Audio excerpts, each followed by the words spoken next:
جهانگیر خان، امان الله خان، سفیر خان، اسفندیار خان،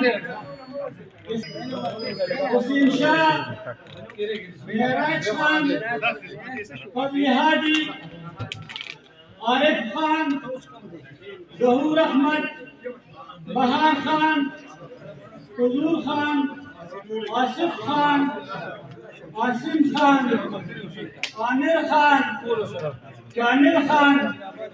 او د یمن باچا خان سره د ملګرو.